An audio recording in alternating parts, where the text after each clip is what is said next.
recap of my day today. I left my parking garage and about 5 o'clock when my Lyft day started, and I could dump any number of things, but I chose to get a later start because there was points I was going to be able to earn working this afternoon versus this morning. So I drove to Starbucks in Glendale, which is one of my rituals. I can walk to a Starbucks 2 blocks away, another one 4 blocks away, and there's a third Starbucks I absolutely love that I can actually, one of the things I can do that I've done a gazillion times too, is I can move my car from wherever I left it the day before down to the second floor, right around the corner from the exit, leave it there, and walk to REI Starbucks right on the Platte River. It's an 11-minute walk. I've done that a lot, even in the snow. A big storm yesterday, and I parked the day before. I did not work yesterday. Now I was back in.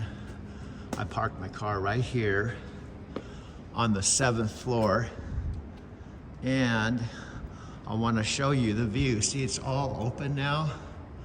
Because of the storm, there may, and it is a weekday, there may not be as many people coming here first thing in the morning. Normally this parking lot would be filling up. This is Union Station. We're looking from the 7th floor of my parking this morning. I walked down here. It's normally an 11-minute walk to Starbucks here on the Platte River from my loft.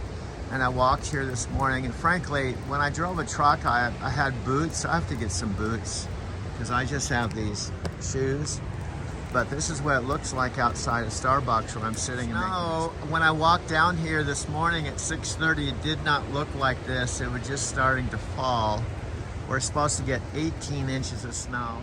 It's Thursday, March 15th, but believe it or not, probably it's Thursday, most likely, and I'll document it, all of this snow will probably be gone within about 2 days.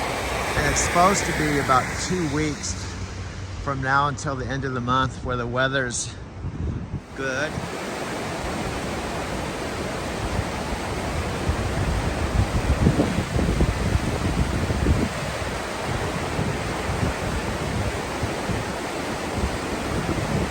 Here to REI in a snowy, cold morning. I'm kind of wondering if I should have just stayed home.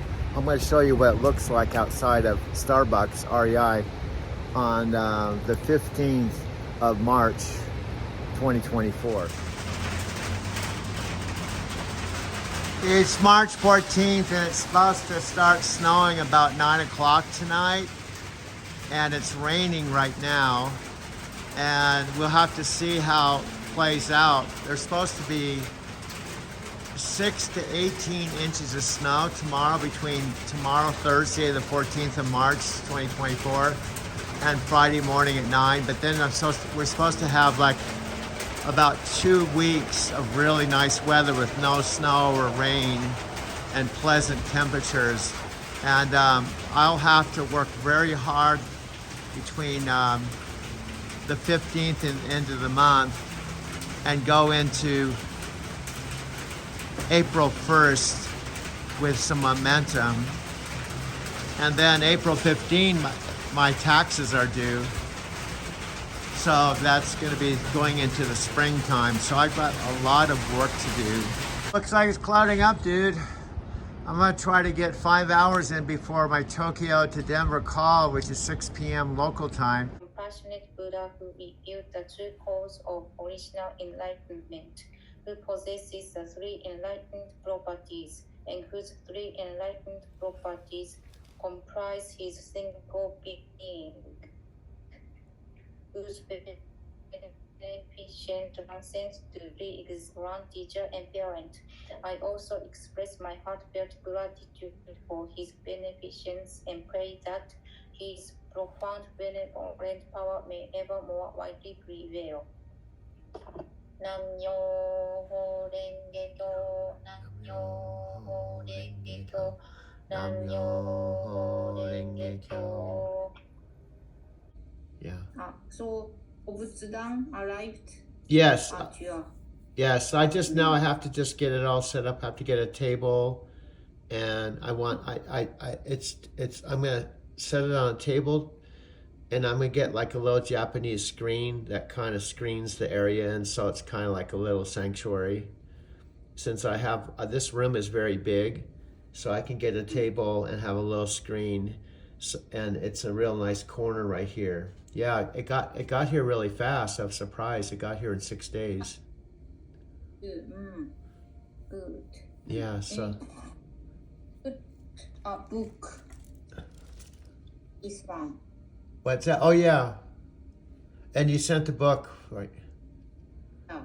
Yeah. But I'm sorry, I forgot to put candle and incense. I'm so sorry. Oh, no worries. No worries at all. But I appreciate it because I can set this all up here, and then I'll have the Butsutan and my Guanzin, and I can start chanting. Yeah.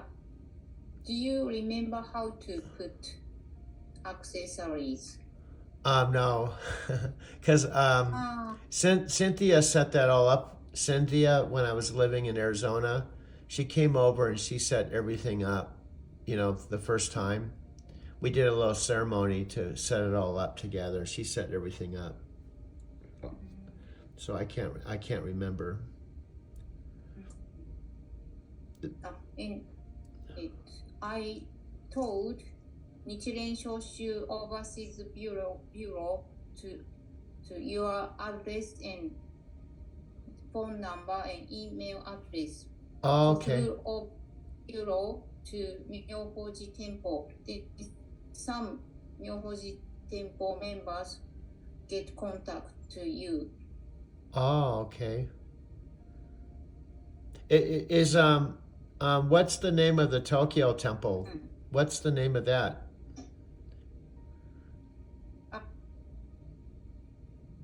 Tokyo Temple, Hongyoji Temple. Oh, I have very mindfully selected this practice.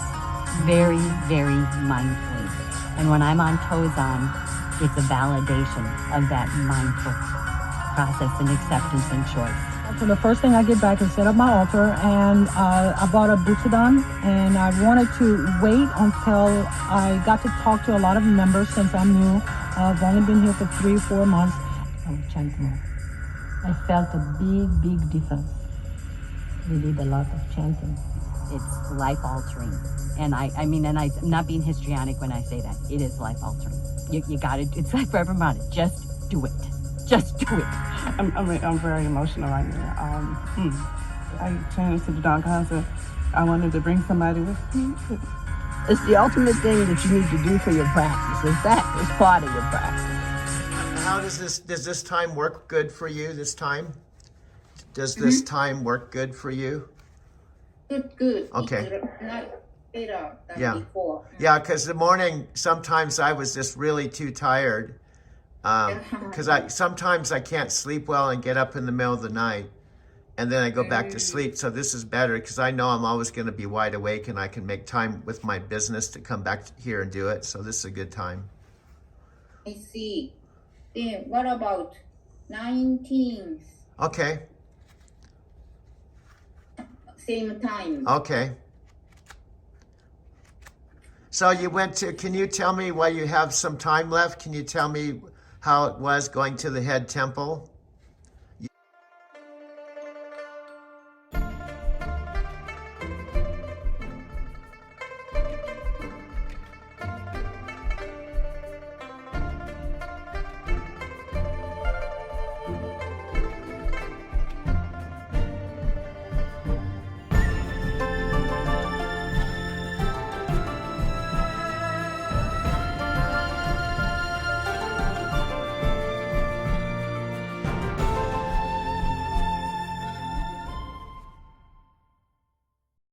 You said you went to the head temple?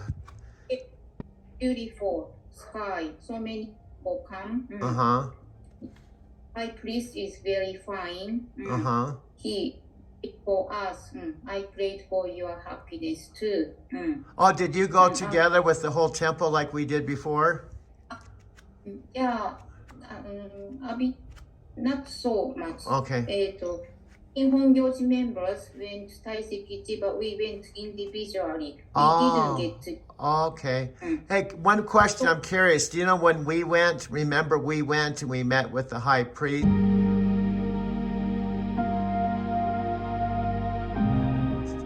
And then we took a picture. Is that picture still in the at the temple?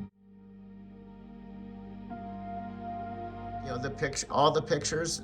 Is that picture still there, or do they eventually take them down? Because that was 3 years ago. They changed. Okay. Okay. I figured that because there's a lot of pictures that would accumulate in 3 years. I express my sincere devotion to the second high priest, Byakuren Ajari Nikko Shonin, the first among the treasure of the priest and the great master of propagation, who directly received the living essence of the true Buddha from Nichiren Daishonin. I also express my heartfelt gratitude for his beneficence and pray that his profound benevolent power may ever more widely prevail.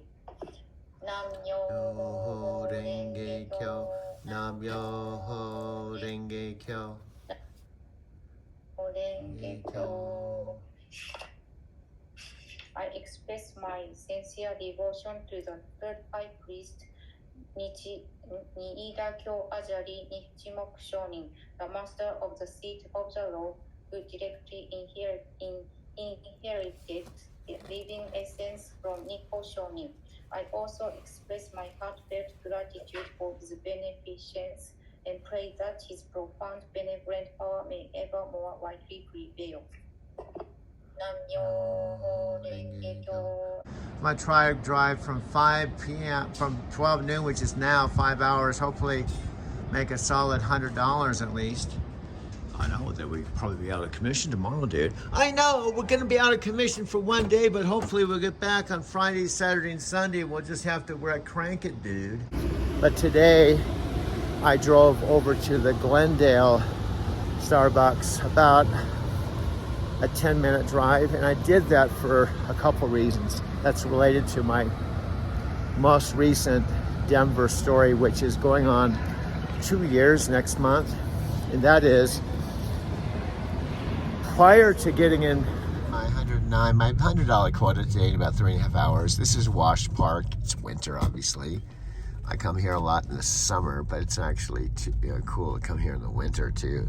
Obviously, there's a lot of snow on the ground. You can't see the grass, and there's going to be a lake up to the right I noticed it was frozen over, but the summer it looks quite different. And you can drive here, and then in the summertime people are riding their bikes, rollerblading, jogging in this right lane here. So this is Wash Park. The other park I like, near St. Mark's Coffee House, this is about a 15-minute drive from my loft. It's a different part of town. I just happened to be going through here, or I chose to go through here on my way back to my loft.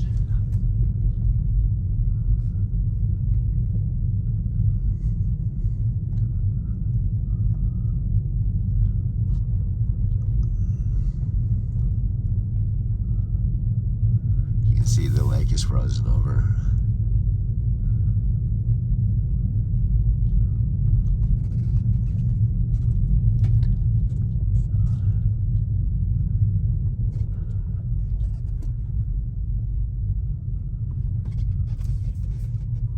Looks quite different in summertime. I did a couple of videos over here, but this is winter and Wash Park. It's frozen over. I don't know if you can walk on it, but I wouldn't walk on the lake, but it's frozen. And you can still walk around the lake, but I'm gonna just sit here in my car. Okay, this is Doug.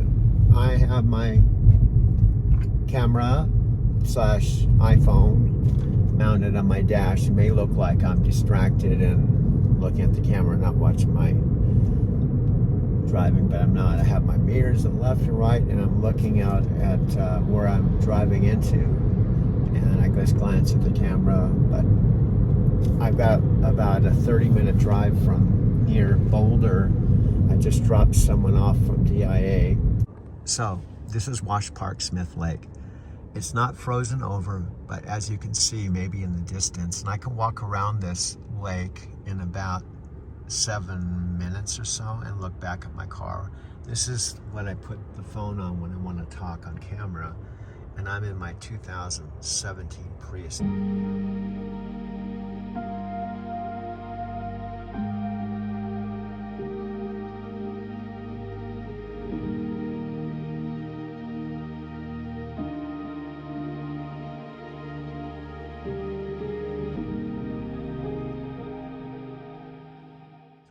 See my Lyft sticker. Now this is the same exact car that I used to drive out to Arizona City to see my dad on Sunday, June the 5th, which is coming up to be about a year ago. But let me push the stop button, and this exact video in my Prius will become a new video recorded on the morning of 7:35 a.m. In fact, 7:30 is about the time, my local time, that my dad passed away about 6 days ago. And I'm reflecting on that right now in Denver, Colorado.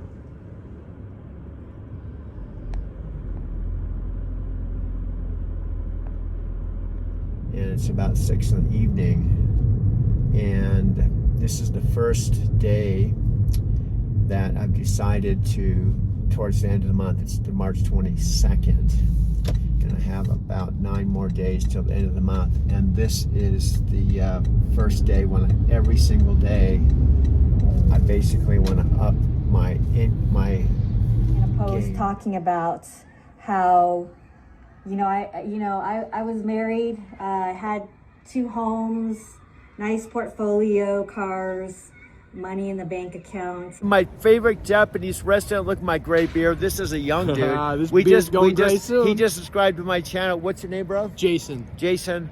We just hit up. He has a. I got a crying dog. She want to go somewhere. She wants to go, but we just connected. Had to do. Yeah. We brothers. We just connected. This is I can't wait till my beard looks like yours. Yeah, this I'm is dead like serious. this is how we do synchronistic This shit. is how we do synchronistic synchronicity. stuff. We like all day. all day. Get on his channel. This is like get Ram on his Dass. channel. This is Ram Dass. This is a Ram Dass dude. Mm-hmm. We Ram Dassian like. Ram Dass. Thank you, brother. Hey. I'm in my car. I just pulled over in a parking lot that's by a place called Sloan Lake. It's a huge lake. I've never actually walked all the way around this lake because it's much bigger than even City Park. But I pulled in here. I've just done about $80 worth of business this morning. I'm recording this on my primary phone. This is my primary Lyft phone. Also has everything, my iMovie. But you can see $80.07 and 30 rides over the last hour, and I can actually push the button and show you the itemized One day. Cool thing about Denver, and I have a lot to talk about. I have a lot to talk about December 8th, 2023. There's so much to talk about. So much has changed in my life since I lost my night transportation job November 5th, 2021. It's been just over 2 years. Now, just for the record, I have this on my windshield, but I'm not staring at it. I'm actually driving like I normally would. It's just capturing me talking, and I can still see my mirrors, and I can still, I've had lots of practice doing this. I used to do this. Now this person's going way. See, one thing that people do, this person just racing up to a red light. There's a red light, racing up to the red light, and then slamming on the brakes, racing up to the next light, slamming on the brakes.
What's up? He's a sound engineer extraordinary. I don't know Yeah. about extraordinaire. I'm doing something though. And you're We'll so see. humble, bro.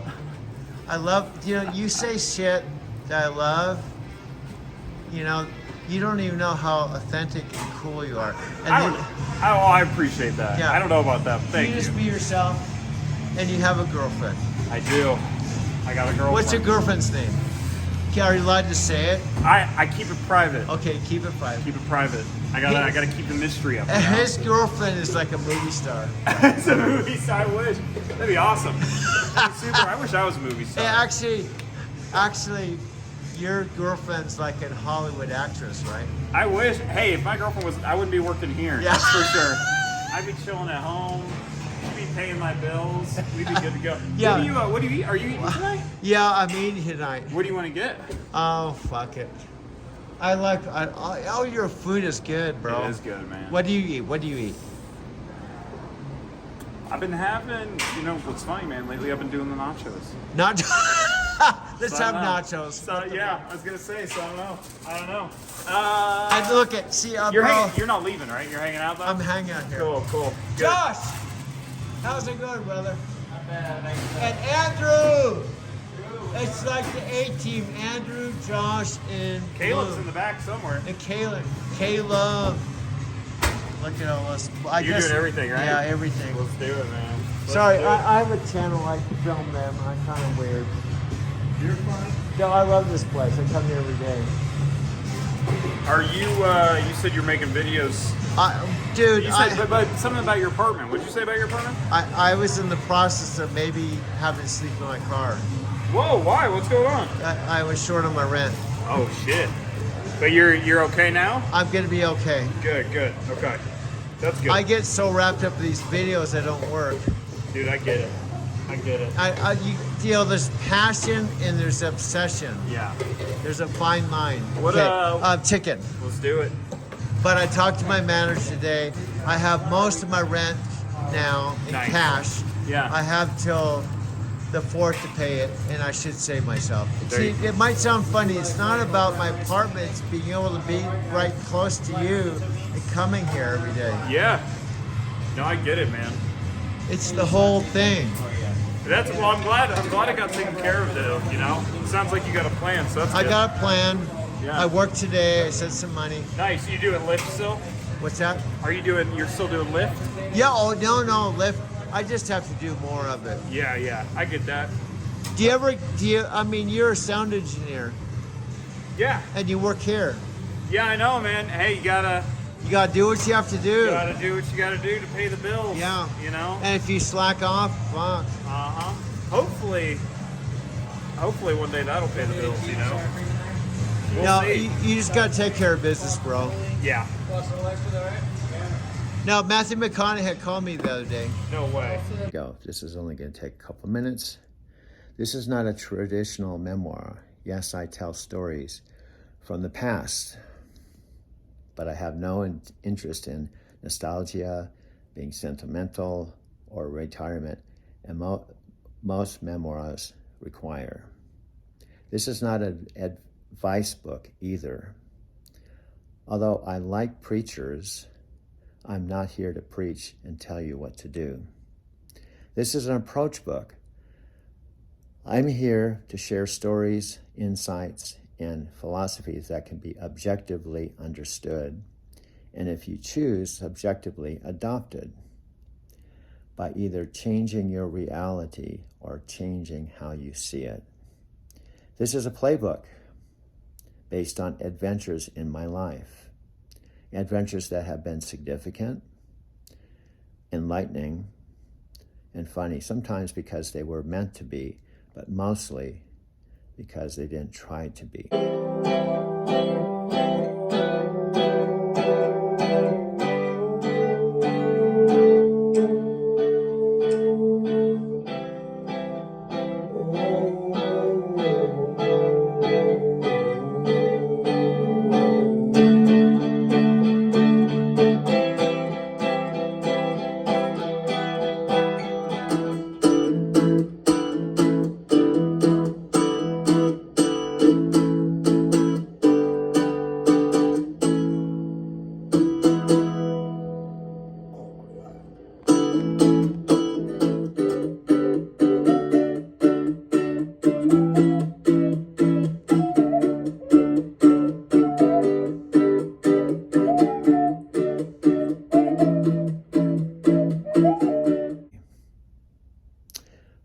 optimist by nature, and humor has been one of my great teachers.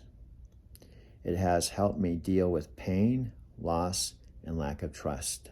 Full on winter, it's December 14th, 11 days before Christmas. I just parked here at Wash Park. In the summer, it looks completely different. The leaves all have, the trees all have leaves on them, and this lake here, if you walk around, it takes about 20 minutes to walk around. It's very similar to City Park that I go to often. City Park is only about 10-minute drive from where I live. I'm not perfect. No, I step in shit all the time. I step in shit all the time. I'm in it right now, right in the middle of, it's gonna probably take me 90 days to get out of this. This is Matthew's book. I'm at Wash Park, about an hour and a half from where I'm picking my friend Jim. I'm meeting his wife for the first time. This is the third airport trip. Walking back to my car, but here's the thing. 30, 60, 90 days, I sound like a broken record, but I knew this stuff, but let me share something.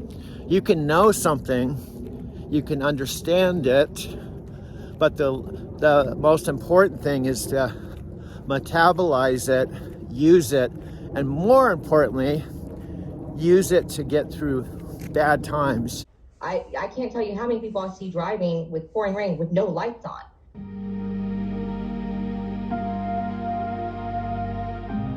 I can't see the rear end of you if it's a flash flood. You don't have lights on. That's what they're made for. Use your lights. I mean, then the worst thing that kills me is when people merge on from the on-ramps. Oh, yeah. That is there for you to get up to speed. We do not have to get over. The right lane does not have to get over to let you on. That is not the law. We are flowing with traffic. You need to flow on to traffic at the speed limit. That's why they have that merge ramp. And that, then they get so mad that you didn't let them on, and you're like, there's a car. They're like deer in the headlights. This happens. I know LC, you said, there's a car, okay? It's in front of you. It's not behind you. It's in front of you. They see you, they're like deer in the headlights. Now stop. They're like, oh my God, what do I do? Just accelerate. Go. Just get going. You're in front of me. And they freeze up. And oh man, they just freeze up. And they don't realize when they freeze up, they're making it worse because you have this long tractor and trailer when they could just accelerate onto the lane. That happens over and over again. It just drives me crazy. We can't pick up speed like that, Right. Once you slow us down, it's going to take us a while to pick up the speed and start going again. And then y'all are mad because we're slow. I'm like, well, you made me slow. So, it's just so funny. I guess they just don't realize how much what we carry, how much it weighs, and how much the tractor weighs. Like, technically, we can only put 45,000 pounds in the box. I've never had 45,000 pounds in a box because you have to add in your fuel. The most I've ever had is 43,000 in a box because by then I'm at 79,000 pounds. That's with truck and trailer and with fuel. So, you're like, it's 80,000 pounds. And I don't know if any of you have noticed this, but I swear, since people have come back onto the road after COVID, they drive worse. They forget how to drive. Yes, I'm like, did y'all forget how to drive? What's It's been worse. I'll have to pay attention to that. I didn't put that together. That's actually a good observation. What do you think, Doug? Do you think people who come back from COVID are like worse drivers now than before? It seems like it's worse. Yeah, I think they're worse, but just people in general. Like right now I have emotional, family bad times, financial bad times, and on top of it, I'm 70 years old, so I'm getting into old age bad times. And my mother and father have told me over and over again, I'm looking at my future. Back onto a positive state? No, I listen to music or I just call friends and talk to friends, while I drive. I just think about it and like, well, tomorrow's another day. Yeah, and that's great because it seems like mental stability is huge where you're, you know, contained for so long by yourself. So it's good that people have outlets that they go to. Like, you know, I know Doug likes to, you know, he's making videos, so he's obviously talking and doing videos. So he's getting a lot of inspiration and things out there and passing time. So it's kind of cool to see what everybody does in that regard, because I think, you know, people think about truck driving, they're like, oh, I'm going to be all alone. I'm not going to see anybody. I'm not going to do this. I'm not going to be able to do this. When it's really kind of like the opposite. You kind of do have a little bit more freedom. Maybe we can shift gears into the freedom aspect of it. You know, you both have been to Tokyo. Maybe we can touch on that. Any Doug or Elsie, if you want. But I step in shit all the time and recognize it when I do. I've just learned to scrape it off my boots and carry on. We all step in shit from time to time, myself included. We hit roadblocks, myself included. We fuck up, I do, I just did. And it's costing me big time for about 90 days financially. We get sick, we don't get what we want. We cross thousands of could have done betters, I'm in it right now, and wish that wouldn't have happens in life. Last sentence. Stepping in shit is inevitable, so let's see it as good luck or figure out how to do it less often. Matthew McConaughey. One of my mentors.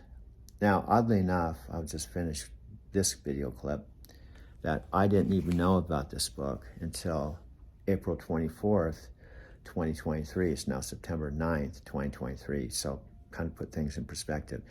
Here in the States, in Brazil, it's summer. I don't know where Sylvia is. She could be in Brazil. She could be in England. Sylvia's my ex-Brazilian girlfriend I haven't talked to in over 20 years. Anyway, I brought that up because it's as part of my book idea, or this, everything I'm doing now. The genesis of it actually was going to Brazil twice, December of 1998 and April of 99. For years and years and years and years after I came back, April 20th, 1999, all I could think about was driving to Brazil. Driving to Brazil was like a mantra, driving to Brazil. And so I thought that was going to be what I'm doing now. But it took 18 years, almost 2 decades, before I travel again. But this time, instead of going to Brazil or Sao Paulo, I went to Tokyo, Japan. And I wasn't driving a taxi or for airport specialist like I did when I met Sylvia. And I wasn't 45. I was in my 60s, because it was almost 2 decades. And I went out to Sao Paulo, which is the largest city in the Southern Hemisphere. I went to Tokyo. And my story shifted from driving to Brazil to driving to Tokyo, right? Now, just like Brazil, just like meeting Sylvia, I didn't really plan on this. It's part of my life journey. It's my own green lights. And my story is told exactly the way I'm doing it right now on video. Now, Matthew McConaughey and Dean Graziosi, 2 of my 3 mentors, the other is Tony Robbins, believe in the journaling. And what they talk about, I actually have a clip. I have so much I can share, but obviously for you to understand what I'm talking about, you need to listen either to me or watch the videos. Because here's the deal. I realize whomever you might be, wherever you might be, you could be one of my Lyft riders. You can turn this video off anytime. But guess what? If it's an hour video, who knows if there's something on this 1-hour video that will speak to you and make a difference in your life. If you turn it off, or any clip, because it's not all the same. I have a lot to share. Some personal, some, for example, Dean Graziosi and Anthony Robbins and Dean are my mentors. Yeah. On my cell phone. Really? I'm just kidding. I was like, no way, man. Oh, that'd be sick. Hey, one day. One day. You just gotta keep dreaming, bro. Yeah, well, one day. Are you still doing that stuff? Yeah, no, bro. I make 4 1-hour film collage documentaries every day. This is my 5th one today. Are you, but are you still doing his class thing? Yeah. Nice. No, I'm still, it's all, I'm still doing all the bullshit. Nobody knows about me except you. Andrew, my brother, He knows, right? And That's Josh. right. Josh knows. Caleb knows. And Caleb, you guys are the main A team. Dude, we are. Yeah. Anyway, I told this kid, that's what people do all day long in the city. It just drives me crazy because we didn't see. He raced up to this light, and now it just turned green, and I'm just right behind him.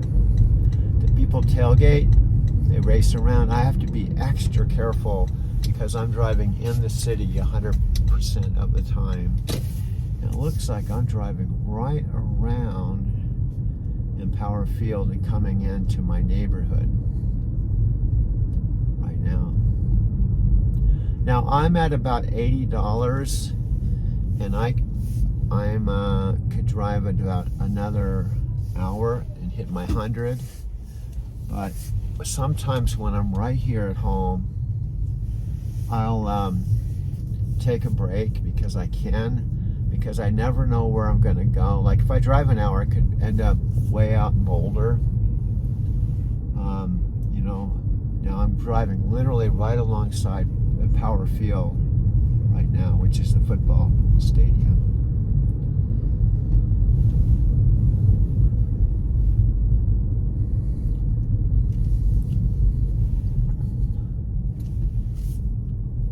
And I can see now I'm coming into downtown where I live. And I have this parking pass that I can go right into my parking garage.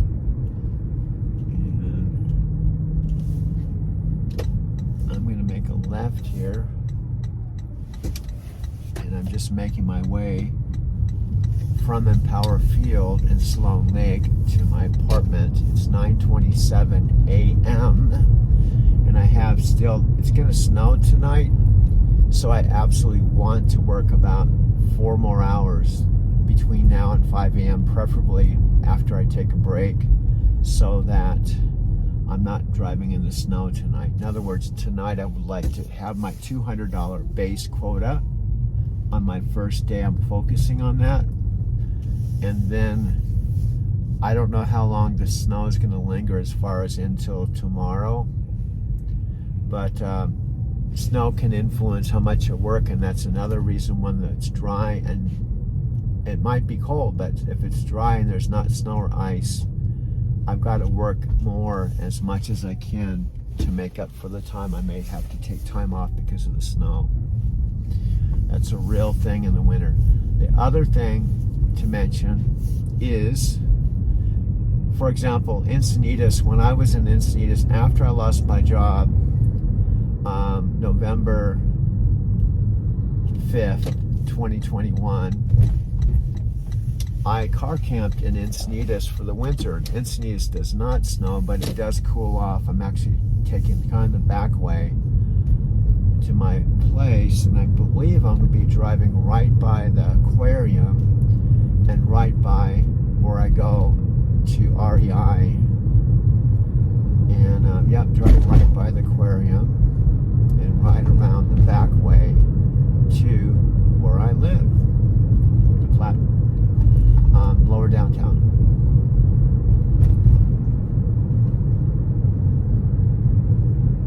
So the bottom line is, when I spent the whole winter in Encinitas, I car camped in my van, which I don't have any longer, but I had tinted windows. I had about a $20 platform bed that I got from Amazon, and I had a $200 air mattress from REI and a $200 sleeping bag, and I saved $2,000 a month for 4 consecutive months because I slept in my van from 10 o'clock at night to about 4 in the morning, and that saved me $2,000 a month, which frankly I didn't have any. Well, I had $20,000 saved, but the point is, part of my backstory before I came to Denver in April of 2022, I drove out to Encinitas after I saw my friend Sophia Rauschken in Mexican Hat, Utah. I drove out to Encinitas in my Subaru and scoped out whether it was viable or possible to coming up right alongside Starbucks that I can walk to from my loft. It's about an 11-minute walk. I'm driving right next to it now. So anyway, I'm about ready to hit 15, and then I'll turn right on 15, and I'll make my way to my parking garage. Just a few more minutes. So I went out to Encinitas. I stayed in my friend Richard's daughter's bedroom, and scoped it out, and I found that, number one, within walking distance of both Richard's apartment and the ocean, Encinitas had a free, I don't know if it's still free now because it's been a couple years, but they had a free parking lot at Moonlight Beach that had an ocean view. It was open from 5 a.m. till 10 o'clock at night. So what that meant is I just had to park out in the street. And in Encinitas, all the houses in the area, everyone that lives in Encinitas, including my friend Richard, all have to park in the street. So you just had to park discreetly, and I had tinted windows, and you could park out in the street and sleep in your vehicle for free. So that's what I did. Every single night from December 31st to about April, I car camped right around my friend Richard's apartment, and about 4:30 in the morning, I woke up, drove down to Cardiff by the Sea, Starbucks that opened at 5 every single morning, like clockwork, and parked my van, went and made my first video, had 2 cups of coffee, and then about 7 o'clock in the morning, I did this every single day. This person is walking right across the street on a green light. Every single day I did that, and then I drove up to Moonlight Beach where the free parking was, parked my van, locked it up, and then I went to Better Buzz coffee shop. It was a local chain, it's not like Starbucks, and I went there every day, had coffee, made another video. Then I'd go to the library. They were open from 9 till 4. The coffee shop was open at 6:30. I would either walk or drive up to the library parking lot, and they had 3 conference rooms available for free, very similar to Capital One, the New Way Banking, 4 minutes out my door. I'm actually at the signal light right where my apartment is, and going into my parking lot right now. Now my parking garage, I left this morning when it was empty, and now it's going to be full. This is kind of normal routine.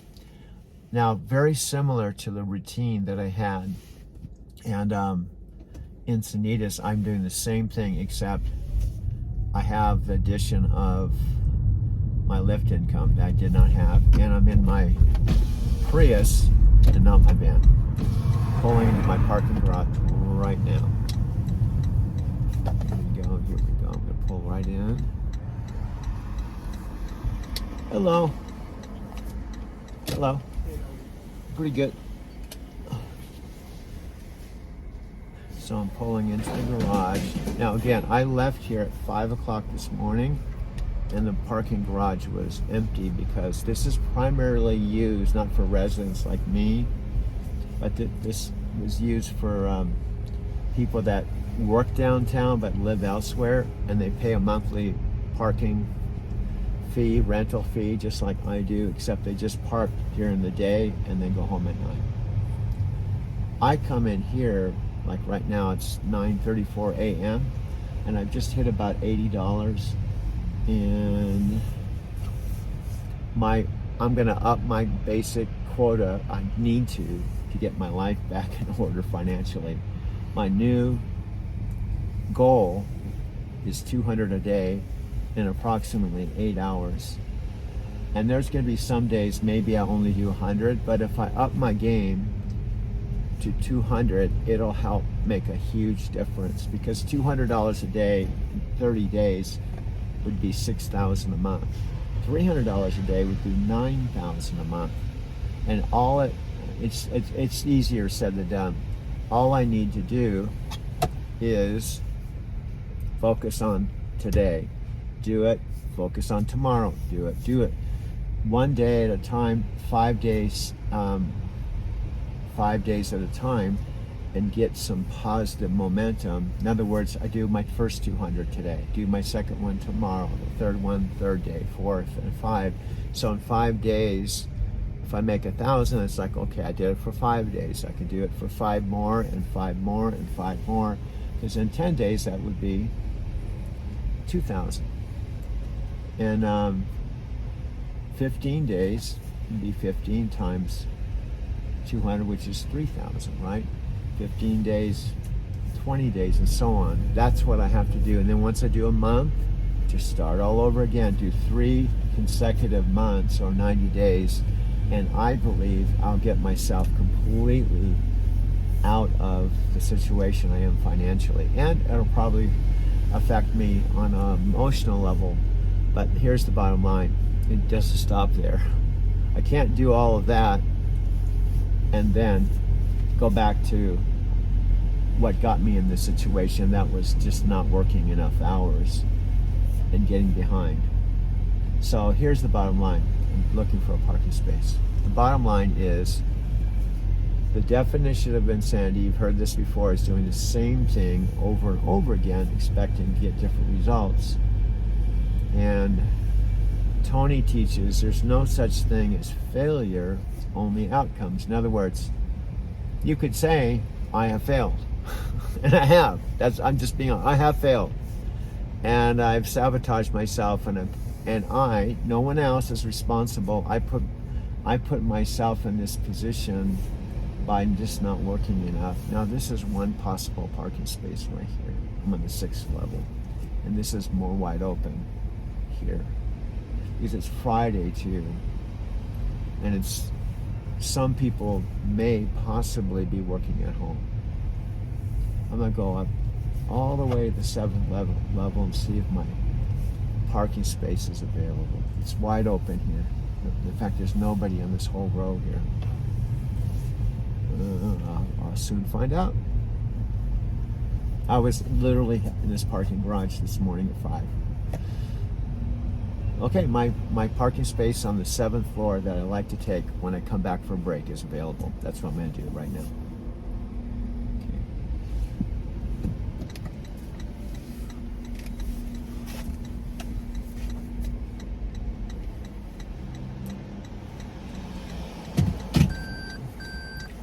People are so impatient. I put my flashers on and they still got to go flying right behind my car. I'm backing up. I always back up so I can pull straight out. And then I'm going to show you exactly where I just parked. And I'm going to stop this video. And again, I'm going home to take a break. And I'm going to go back to work and work whatever I need to make another $120 to hit my 200. I'll stop, make sure how close I am at the wall. I've been doing this for a year and a half, so I'm going to turn the camera off and park the car and go to my loft for a break. But you can't imagine how much has changed in my life and all the different things that have happened. There's no doubt that my Driving to Tokyo channel, even though I only have 135 subscribers and I have very low views, and pretty much I'm making these videos, it seems as though, for the most part, it's for my own personal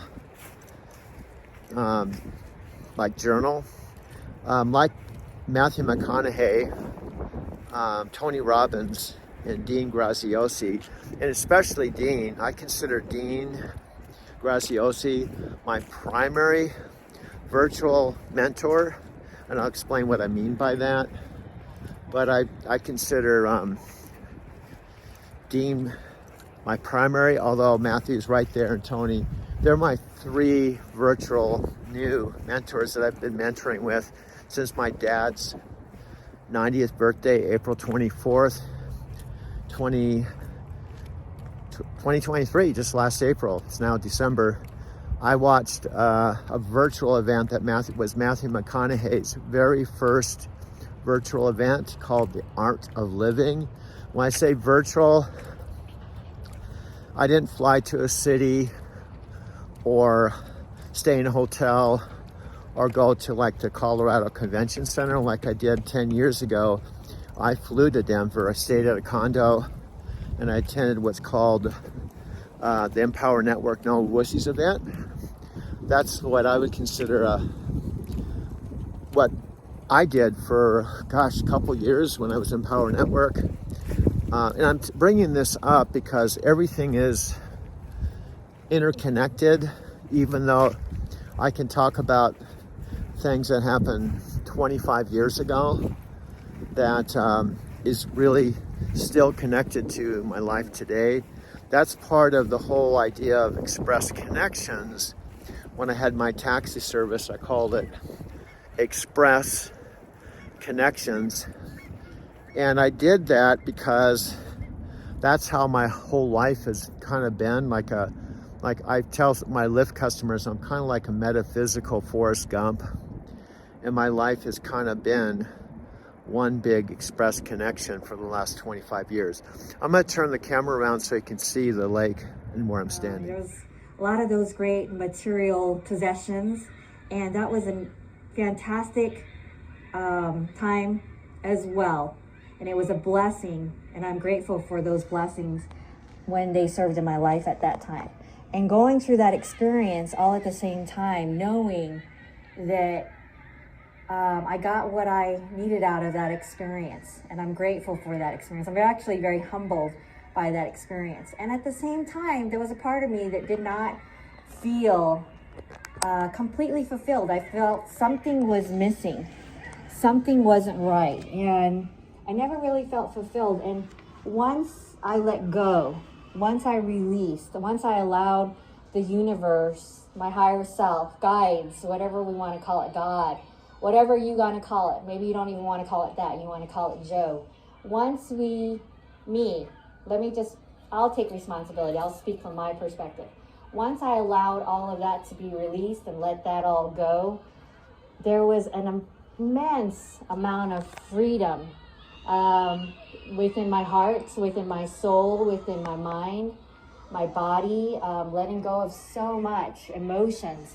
Everything was a lot more freeing.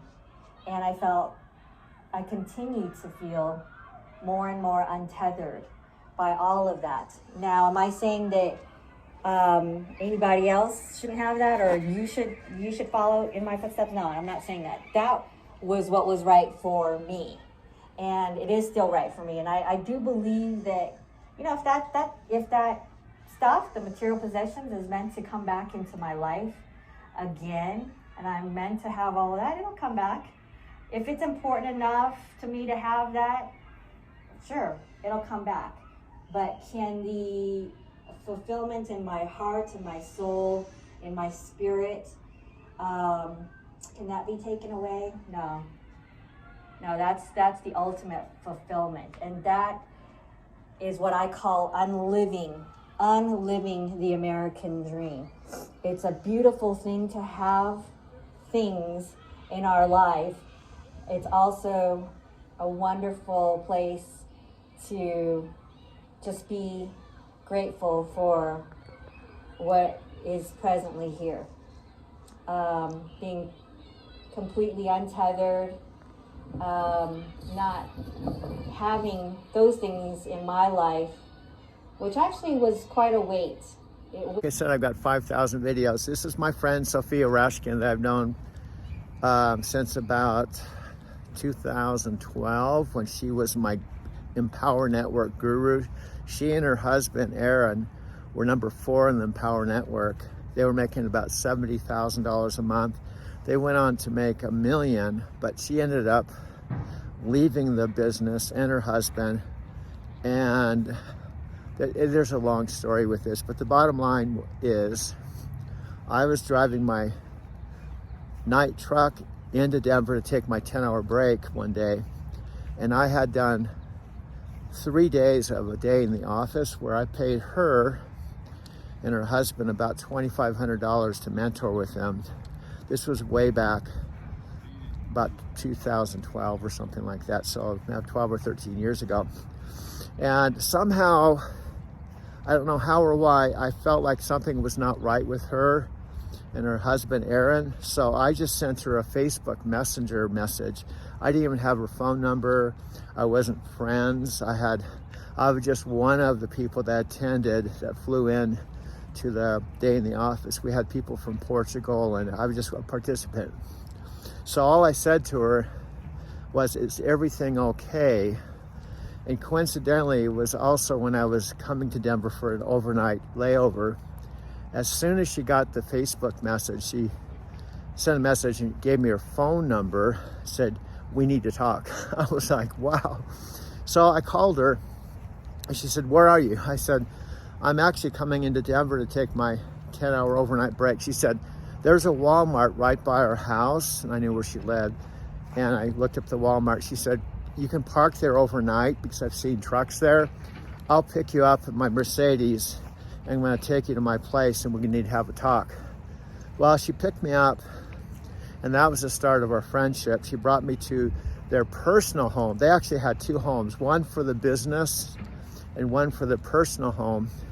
So she pulled into the garage and we sat out in the patio. And you have to understand, I paid her and her husband $1,000 to spend a whole day. It was just me and her. And she talked to me for 7 hours.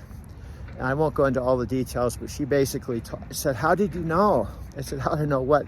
No one knew what was happening because we didn't want anyone to know, because Aaron was upset because he thought it would spoil their brand. She didn't want to do the business anymore. She wanted to pursue being a shaman and a channel and go in a completely different direction. And they had a big fight about it, and it would end up being the basis of them going through a divorce. And I was the only one that knew somehow. So we ended up talking 7 hours. And basically what she told me was, my spirit, sounds funny, but my spirit guides have told me that you should be a part of my inner circle. So we're going to be traveling together. I can't tell you how many times or where and when, but you're going to be part of my inner circle on this transition that I'm making right now.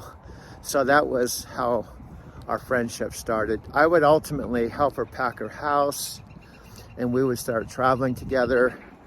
On my home time visits, we met, and she actually even flew out to Phoenix, and I picked her up at the airport. She stayed in Chicago's old room. That particular trip, I drove my Lexus ES350 out to San Diego with her. Anyway, we became best friends, never boyfriend, girlfriend. She, in fact, when she started dating, she would tell her boyfriends that she was dating, "If I can't travel with Doug on spiritual trips, we can't date." She stood up for our friendship. Now, we're in a completely different space. She's actually has her own channel called Lazy Asian, and it's all about her car camping and eating and being lazy. We have a difference of opinion now about a lot of things. In fact, she hates Denver. She doesn't like downtown where I live. When I invited her to my loft, she wouldn't come because she said there was too many people. Even if I picked her up at her place and brought her to my loft, and her current place where she does come home to see her partner and her children is right on the way to the airport. Now, she did call me a few weeks ago, a while back before my dad passed away, and asked me how my dad was doing. And she feels I should do what I did in Encinitas, where I was literally car camping in my van.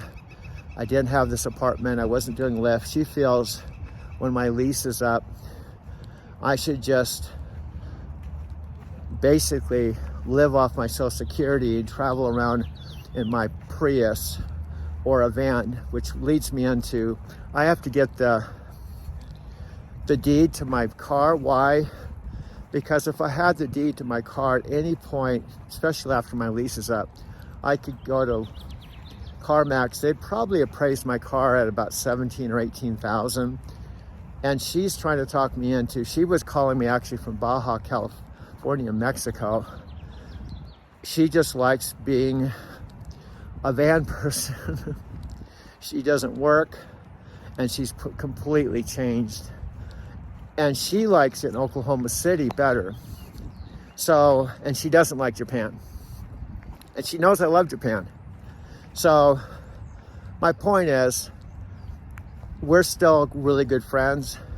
And I don't want to say we've grown apart, but we have a difference of opinion about a lot of things. But one thing about Sophia, you have to understand, she is, when she believes something, unfortunately, and this happens with everyone, myself including, she has a tendency to project her beliefs onto mine and kind of think I'm doing the wrong thing based on what she sees in me, even though she doesn't completely understand. I love where I live. I love Japan. I like the cities. I went to Japan 5 times. I lived in a truck. Here's some key points. I lived in a truck a majority of my life. Although it was a truck, not a van or a Prius, I traveled the United States for 13 years. I only came home 4 days out of the month. I know what that life is like. I've gone to Mexico. I was turned off after going to Tokyo. So now she does have a point. She feels at this stage in my life, I could make life much easier if I had less in the way of expenses, like my apartment, my garage. And the point she's making has some degree of validity, but frankly, I told my mom and dad this when they wanted me to come out to Arizona. I said, unfortunately, I saw my dad June 5th before my lease was up. I had no idea that it was even an option to potentially come to Arizona City. And I renewed my lease about 7 months ago because there were several advantages. So I'm in a huge transitionary period. And frankly, I don't know how everything's gonna turn out. I have to just focus on my immediate things in front of me that I have to overcome. So anyway, I'm almost back to my car. I could talk for quite a while about Sophia, but she still is a really good friend. And frankly, at this point, as I'm recording this, I don't know where she is. Make more money. And the way to make more money with Lyft is really simple. I just got to put more time into it and more focus and more discipline. And it's not something that's going to happen in a day or a week or even a month. I learned this a long time ago. Some of the things I've learned over the years, and I'm talking about years, I'm talking about some cases 30 years ago, I still use today, and which leads me into a subject related to Tony Robbins, Dean Graziosi, and Matthew McConaughey, and others like Brian Tracy, my old mentor, Jack Canfield. I had a friend of mine who's real metaphysical. She writes pretty cool stuff on Facebook. She's pretty enlightened. She was really successful with Empower Network before they closed their doors. And she said she saw The Art of Living with Matthew McConaughey and said there's this talking about the same stuff that they've been talking about for years, and it's nothing new, you know. So I want to address that, break it down to bite-sized pieces. First of all, Tony Robbins has been on the personal development, considered one of the best coaches on the planet for about 47, almost 50 years. And I think he said he's been doing this 47 years, and I think he's 63. So he started out real young, and when he started out as a young, his mentor was Jim Rohn. He started out with the firewalks and turning fear into power. Became very popular and he had a castle in Del Mar all about the same time when I had not moved to Colorado, and I was still relatively young. And I knew about him, and I was reading his books, listening to his tapes, and he was doing a lot of turning personal power type of stuff.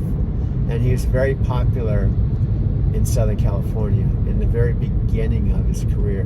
Now I'm bringing this up because it was, I believe, in 1996, and this would be about 6 years after I moved here to Colorado at age 37, and I had known about Tony Robbins. This would be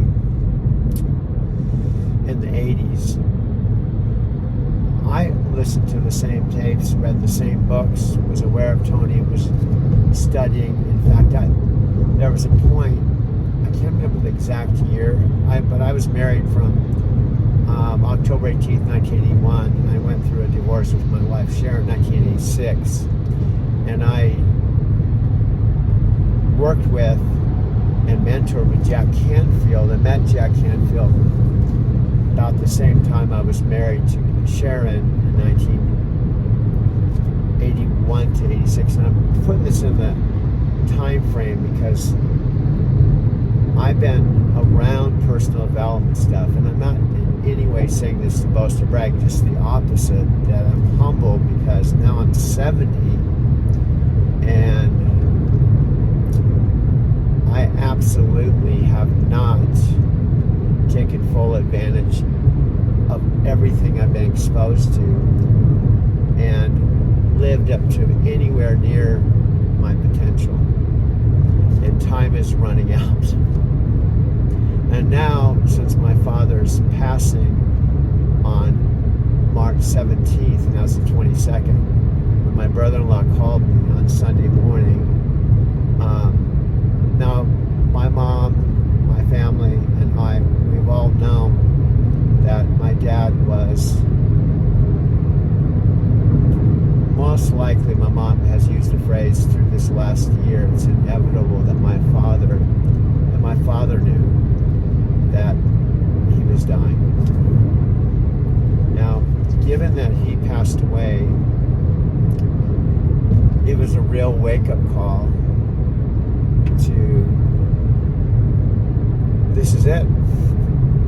This could be my last chapter, and my last chapter, I don't know how long that's going to be. Just because my dad lived to be 90 and I'm 70 doesn't mean I have 20 more years to figure it out or do what I want to do with the rest of my life. It doesn't necessarily mean that. It's possible, but frankly, at this point, I'm not looking that far ahead. Now, to bring things more present tense and real, and to break things down so if you're watching this video, you have some degree of understanding of where I'm at in relationship to my dad dying, my dad knowing that he's dying, and how that connection is related to Matthew McConaughey's Art of Living first virtual event that he had coincidentally on my dad's 90th birthday, April 24th, 2023. I believe everything happens for a reason, and in some cases, and I may be wrong, we all have our own individual, whatever you want to call it, karma, sacred contracts, our own purpose in life, our own lessons. And doesn't mean just because I have sisters that are family, like Janet, Kathy, or my mom, she's my dad's wife, and she's the one that's probably most affected by my dad's passing, because she's been with my dad since she was 18. We're all family, but we're all different. And I'm bringing this up because both my sisters and my father and my mother, on a, you could say in a financial level, because of the fact just the simple fact that they've all been multiple homeowners and have never even owned a home. My dad was retired for 40 years. My mom and dad haven't had any financial challenges to where they have to worry about how they're going to pay their mortgage or how they're going to pay the rent because they haven't had rent.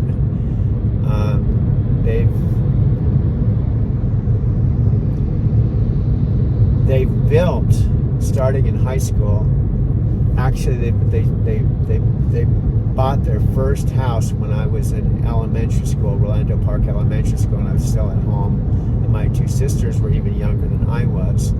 They built, my mom has told me, we've been talking about it recently, that their first house that they bought in Vivian Street in San Diego was $17,000. And my mom said today, 2024, that house sold for $550,000, and it's not in the best neighborhood, and it's nothing fancy, and there's been no improvements on it. But they actually bought that house in the 60s when I was in elementary school. To put this in perspective, I was in junior high school about 1966 to 1967. So my point is, they bought their first house way back in the time I was in junior high school.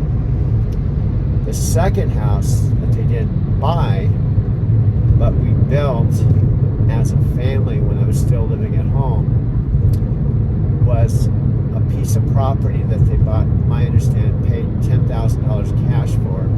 And we, as a family, myself, my two sisters, while we were all living at home, helped my mom and dad build that house, planted the trees. My dad, while he was still in the San Diego PD, working full-time, tore down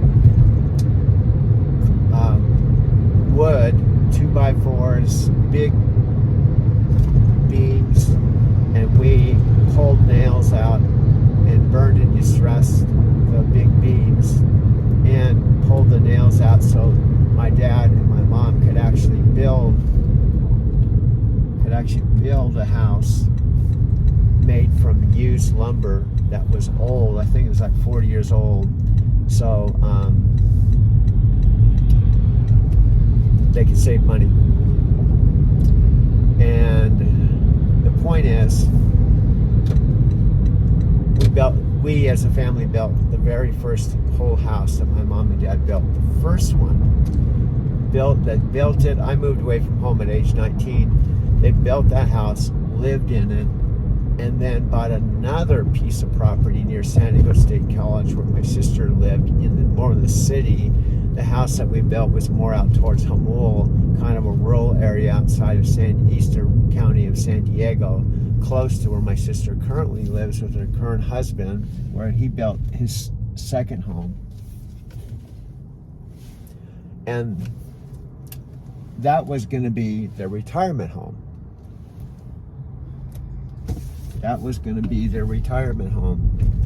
But what happened, and so the point is, they built that house from zero, and when they built that was going to be the retirement home. They ultimately, my understanding, they sold the house that we built for a profit.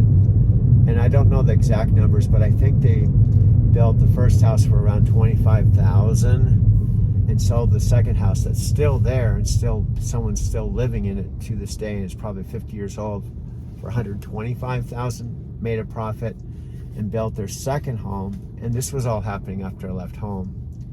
And they built that house, and my sister Kathy took them up to a place called Big Bear, and up in the mountains. It was about, I don't know, a 3-hour drive or something, and outside of LA. It was a ski resort area for Southern California that was 7,000 feet elevation, had pine trees, snow, was a ski area, and they fell in love with it, and they bought another piece of property.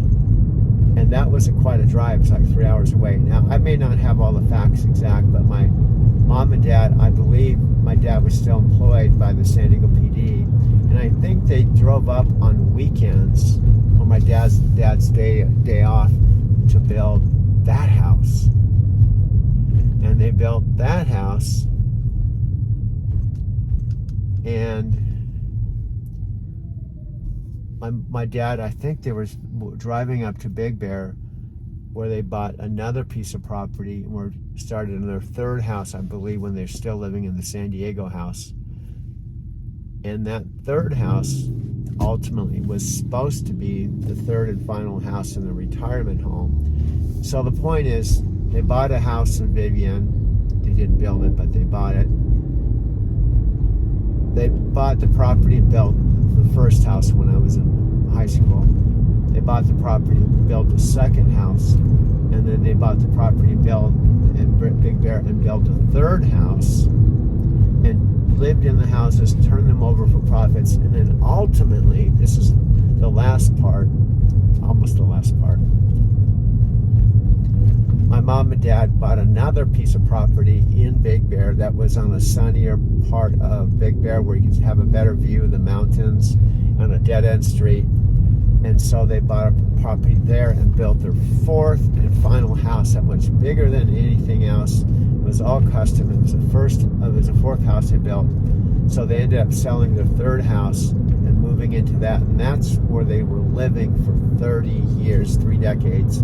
And that, I'm bringing this all up because that's the house that when my dad picked me up at the bus station, when I took a one-way train ticket to Southern California at age 55, and my dad was 75, that's the house where my dad picked me up, brought me to a house that they were house sitting in Laguna Beach. And that's when I started the chapter where I moved back to Southern California after being in Denver for 19 years. And that's when I was 55, my dad was 75, and I began my truck driving career. And it was also the chapter that I would go home to their Big Bear City house back and forth for about 3 years. And my dad, he was 75, I was 55, would drive all the way down. Well, first let's even backpedal even more. Let's backpedal even more. My mom and dad had a guest room and a bathroom in the Big Bear City house, where they let me come home to that guest room and had a bath. And for my 4 days of home time with the first company I worked for, after going through trucking school, orientation, going out with Frank Ritter, my trainer, and officially getting hired and officially working, I would go home to that home for my home time. And my dad would drive down to Fontana to pick me up. I would drive back up to Big Bear to the house and take my 4 days off. And then in reverse, I drove down to the terminal to go back to the truck to go to work for a month. And then my dad would drive back up the mountain. Now, back then, my mom and dad were coming down to San Bernardino for medical stuff and shopping and stuff, because they didn't have everything up in Big Bear. So my dad and mom were driving, not like every day or so, but they would go down to San Bernardino, that general area, long before I came.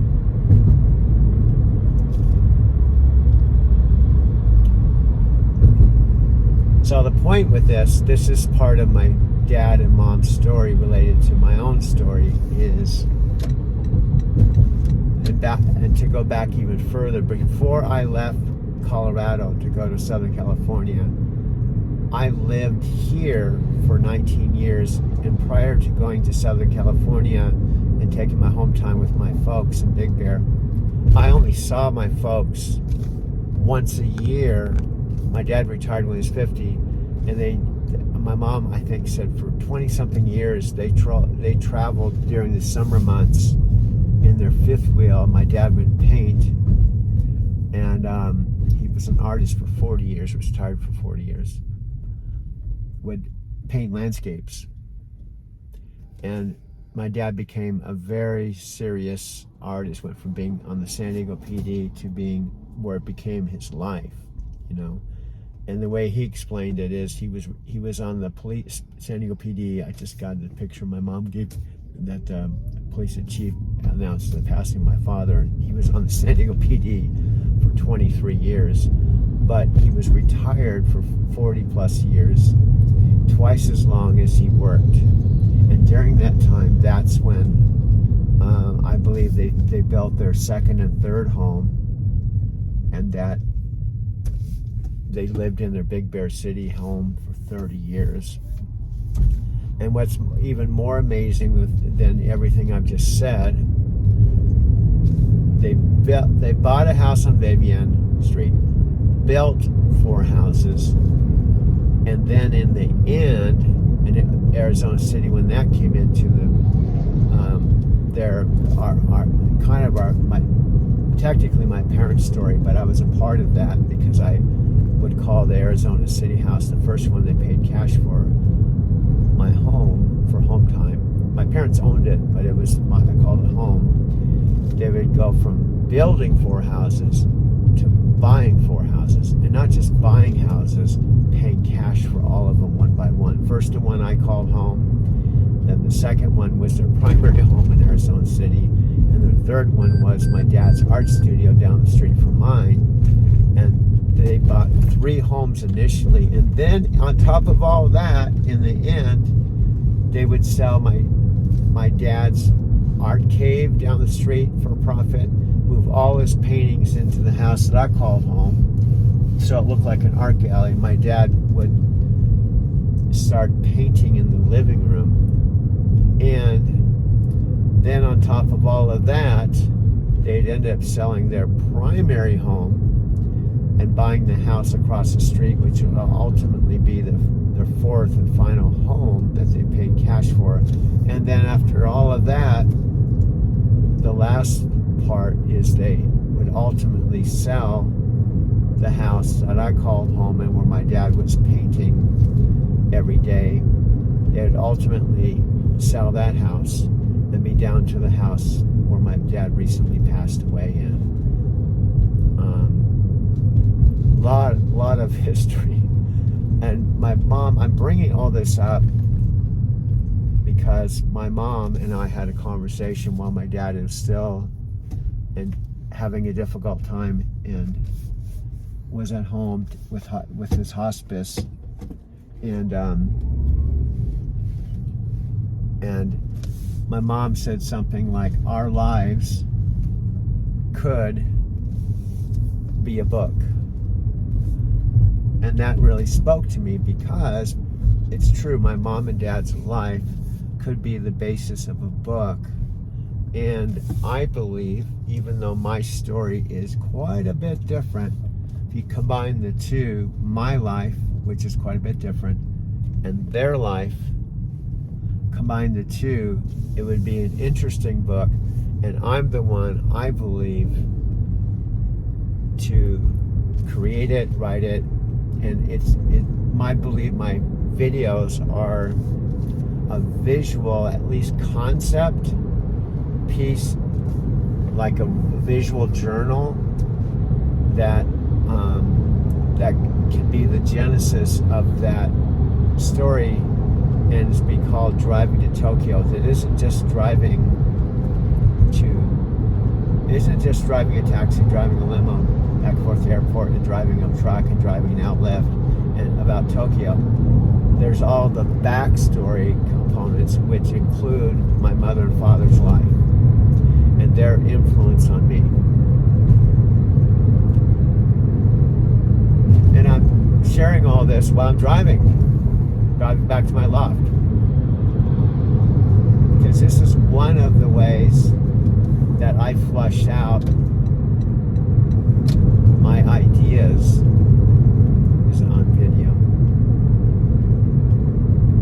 Now, I'm almost home. Now, I have to decide tonight. I technically can call it good for 6 p.m. and I'd be eligible to drive again at 2 a.m., which is 3 hours before the 5 a.m. Cutoff, where for about 3 hours, whatever I do between 2 a.m. and 6 a.m. would still count towards today's business. That's what I may do, because right now I technically have about 3 hours that I can drive that will still be revenue towards tomorrow. That's kind of my point. It's kind of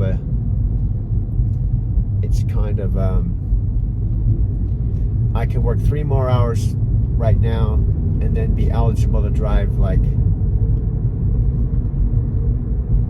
6 a.m.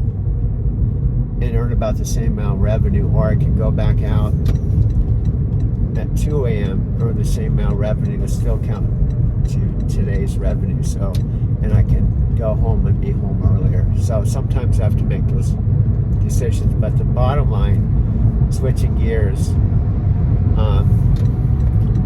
I have to up my game to shoot for $200 a day, regardless of what hours or how I do it, from 5 a.m. to 5 a.m. I want my Lyft business every single day to earn